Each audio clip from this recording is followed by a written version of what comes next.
내가 너희에게 이르노니 사람에 대한 모든 죄와 모독은 사하심을 얻되 성령을 모독하는 것은 사하심을 얻지 못하겠고 또 누구든지 말로 인자를 거역하면 사하심을 얻되 누구든지 말로 성령을 거역하면 이 세상과 오는 세상에서도 사하심을 얻지 못하리라. 나무도 좋고 열매도 좋다 하든지 나무도 좋지 않고 열매도 좋지 않다 하든지 하라. 그 열매로 나무를 아느니라. 독사의 자식들아, 너희는 악하니 어떻게 선한 말을 할 수 있느냐? 이는 마음에 가득한 것을 입으로 말함이라. 선한 사람은 그 쌓은 선에서 선한 것을 내고 악한 사람은 그 쌓은 악에서 악한 것을 내느니라. 내가 너희에게 이르노니 사람이 무슨 무익한 말을 하든지 심판날에 이에 대하여 신문을 받으리니 같이요. 내 말로 의롭다함을 받고 내 말로 정죄함을 받으리라. 아멘. 어제 우리가 말씀 묵상한 것처럼 귀신 들려서 눈 멀고 말 못하는 분을 예수님께서 안식일에 안식일 아니에요. 고쳐주시는 것을 보면서 안식일 논쟁과 이어지면서 바리새인들, 유대 종교 지도자들이 예수님이 고치는 것은 안식일도 지키지 않는 예수가 이런 능력이 나타나는 것은 하나님에게로부터 온 능력이 아니라 바알세불의 능력을 힘입어서 귀신들을 쫓아내는 거다.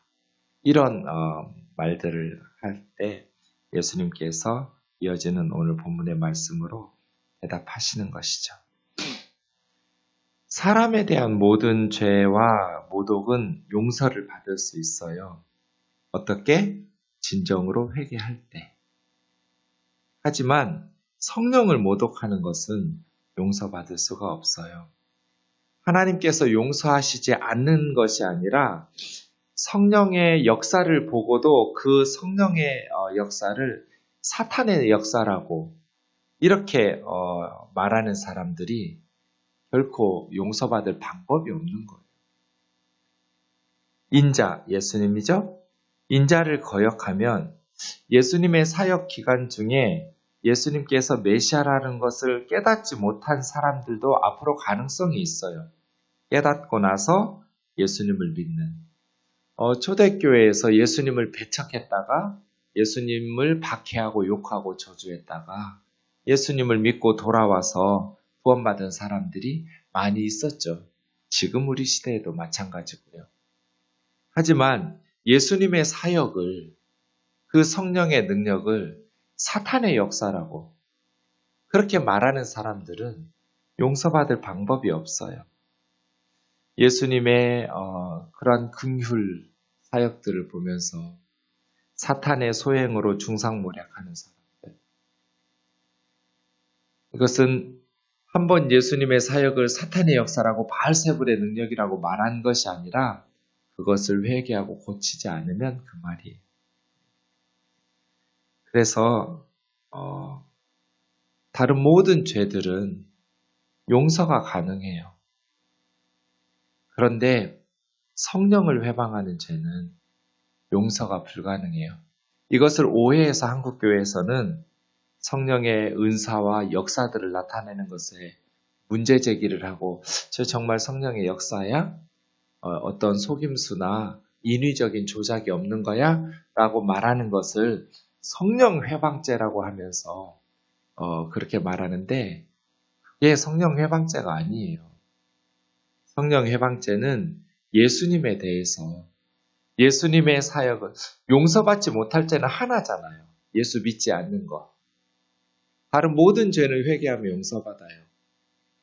그런데 예수님을 믿지 않는 것은 구원을 받을 수가 없어요. 이 세상에서도 오는 세상에서도 사실 수 있는 방법이 없어요. 예수님을 믿는 것, 성령께서 하시는 일들, 예수님을 통해서 나타나는 그런 능력들을 사탄의 역사라고 말하니 어떤 방법으로 그 사람의 죄가 용서받을 수 있어요? 그래서예요.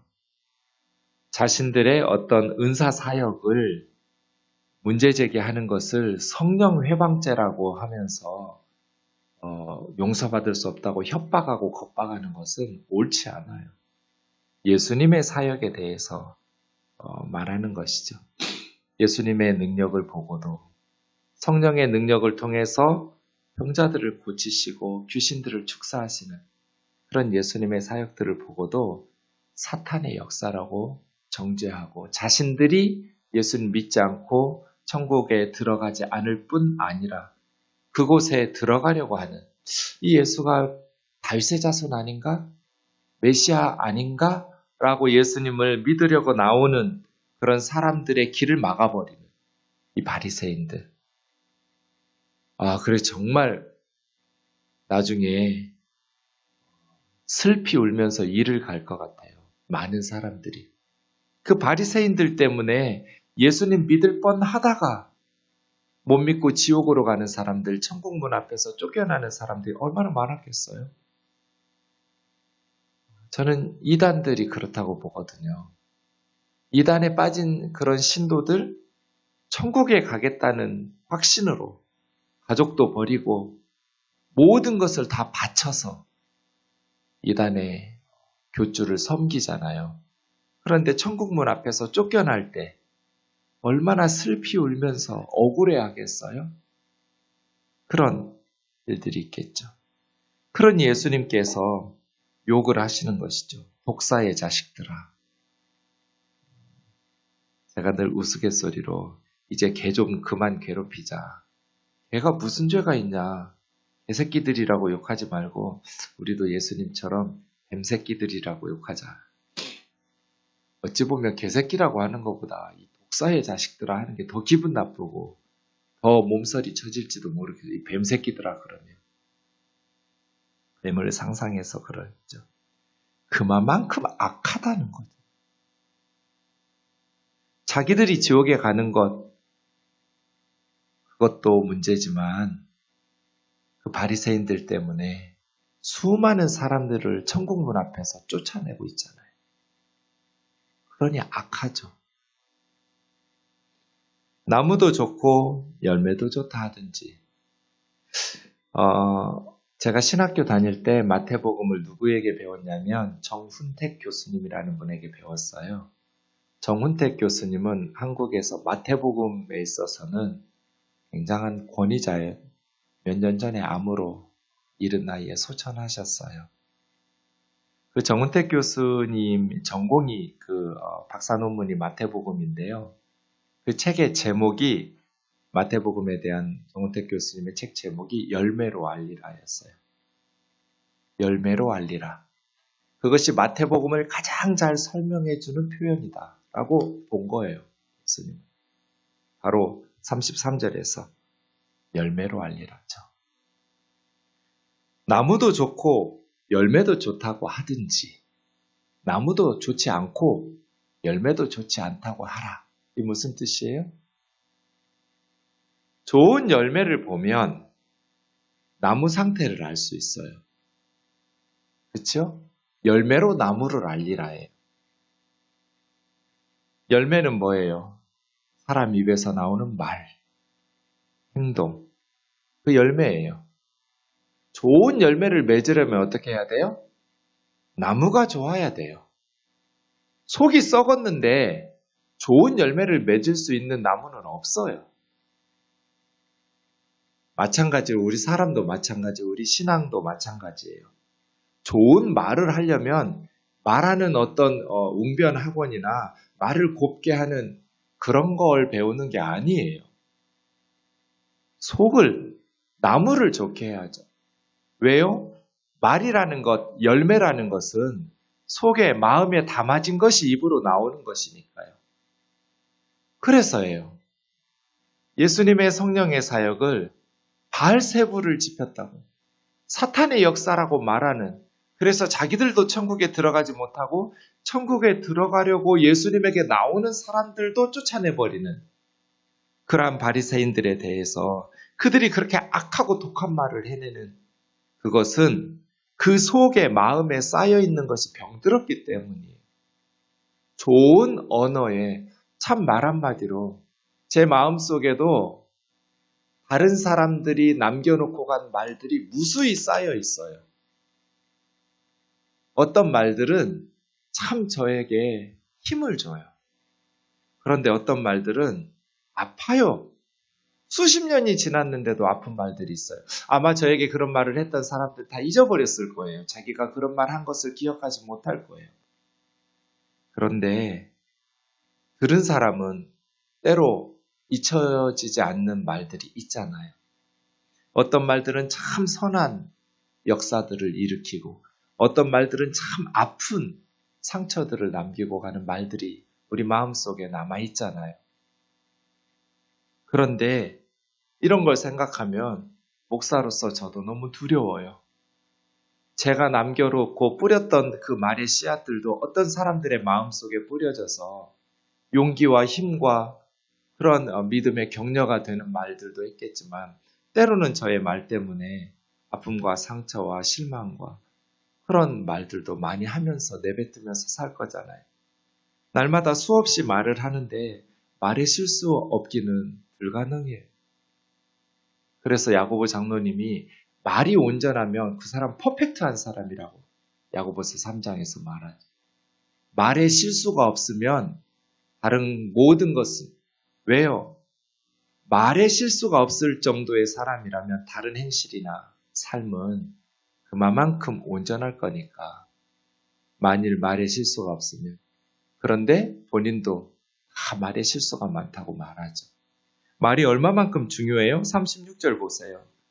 사람이 무슨 무익한 말을 하든지 무익한 말 이 말은 주의 깊게 한 말 아니고 그냥 부주의하게 엉겁결에 내뱉은 말들 그런 뜻이죠. 가벼운 말들이라 할지라도 심판날에 우리가 했던 말을 가지고 심판받을 거다. 네 말로 의롭다함을 받고 네 말로 정죄함을 받으리라. 이 주님 말씀이에요. 이런 말씀들을 들으면 우리가 말하는 것에 대해서 얼마나 두려운지 몰라요. 그런데 아무리 차돌같이 굳은 결심을 해도 늘 말에 실수를 한단 말이에요. 말이라는 것이 쏟아낸 물이나 우유와 같아서 다시 주워 담기도 어려워요. 아무리 취소 미안 해도 이미 내뱉은 말은 걷어들일 수 없어요. 그래서요. 어떻게 선한 말의 주인공이 될 수 있을까?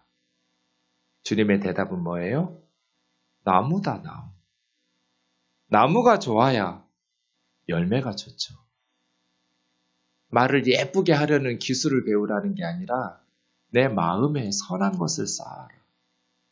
선한 생각들이 쌓이면 선한 말들이 열매가 나오고 악하고 이기적이고 탐욕스러운 그런 교만한 죄악의 마음에 그런 악한 것들이 쌓이면 그런 악한 열매로 악한 말들이 나오겠죠. 행동도 마찬가지. 우리 마음속에 선한 것들이 쌓이면 그래서 우리 마음이 우물 같아요. 우물이 오염되면 그 우물에서 길어내는 물은 악취가 나죠. 우물이 깨끗하면 그 우물에서 나오는 물은 깨끗한 물이 되죠. 우리 마음이 그런 우물 같아요. 우리 마음에 쌓인 것이 깨끗하면 깨끗한 말이 나오고 우리 마음에 쌓인 것이 더러우면 더러운 말이 나오겠죠. 그래서예요. 기도가 중요해요. 어떤 사람에 대해서, 우리 가족에 대해서, 우리 아이에 대해서 아무리 굳게 결심하려고 해도 마음이 변하지 않는 한 상처를 줘요. 그래서 기도함으로써 그 사람에 대한 생각을 바꿔야 돼요. 무조건 오냐오냐 하라는 것이 아니라 정확하게 선악을 분별하기는 하되 죄는 미워하되 죄인은 사랑하고 천하보다 귀한 하나님의 형상이잖아요. 그러니까 말이에요. 우리 마음속에 상대방에 대한 이렇게 설교하고 마치려고 하면 예수님 마음에도 바리새인들에 대해서는 좀 쌓였나 봐요. 독사의 자식들아 하는 걸 보면. 저는 그렇게 생각하진 않아요. 저는 예수 빠잖아요. 예수님에 대해서 신뢰가 있어요. 어떤 신뢰? 예수님은 모든 악한 사람들도 사랑하신다. 그래서 예수님께서 바리새인들에게 독사의 자식들이라고 욕한 것은 예수님 마음속에 바리새인들에 대한 악하고 더러운 것들이 쌓여서가 아니라 경고죠, 경고. 너희는 그렇게 지금 악한 일을 하고 있다. 회개하라는 거. 굳이 애정이 없으면 이렇게 심하게 책망도 안 해요. 앞에서 그냥 웃는 척 하면서 뒤에서 욕하죠. 예수님처럼 대놓고 쏘는 것은 애정이 있기 때문이에요. 사랑과 관심이 없으면 비판도 안 하죠. 뒤에서 욕하고 망하든지 말든지 내버려두고 무관심하죠. 그래서예요. 우린 예수님도 아니니 독사의 자식 뱀새끼들이라고 욕하면 안 되겠죠. 하지만 우리 마음속에 선악에 대한 분별력을 가지고 예수님처럼 이 악한 세상에서 정말 예수님의 제자답게 살아내는 것, 그리고 예수님께서 우리에게 부탁하신 귀한 사람들을 소중히 여기면서 선하게 살아가는 것. 내 속은 병들었는가? 그러면 악한 열매가 맺힐 것이고, 내 마음은 건강한가? 말씀과 은혜로 채워졌는가? 그러면 좋은 열매가 맺히겠죠. 열매로 알리라 해요. 기도하겠습니다. 사랑하는 하나님 아버지, 사람들에게 짓는 죄가 있고 성령님에게 짓는 죄가 있습니다. 성령님의 역사를 사탄의 역사로 정죄하는 무지와 영적 교만이 없게 하여 주옵소서. 자비로우신 주님, 성령을 부어주셔서 우리로 하여금 기도의 응답 속에 표적과 기사와 치유와 축사가 나타나게 하여 주옵소서. 지금도 온 열방에서 특별히 선교지에서 또 우리의 말씀 사역 가운데에서 입으로만 사역하지 않고 경건의 모양이 아닌 경건의 능력으로 맡겨주신 복음을 전파하게 하여 주옵소서. 그러나 자비로우신 주님, 주님 앞에서 우리의 인격과 신앙이 성숙하게 자라나게 하여 주옵소서. 교만하지 않게 하시고 무지하지 않게 하시고 겸손하고 지혜롭게 우리 속 사람을 깨끗한 우물처럼 예수님의 말씀과 은혜로 충만히 채워서 우리 입에서 나가는 열매가 우리 행동으로 드러나는 열매가 좋은 열매 맺히는 예수님의 향기를 드러내는 생동교회가 되게 하여 주옵소서. 예수님의 거룩하신 이름으로 기도하옵나이다. 아멘.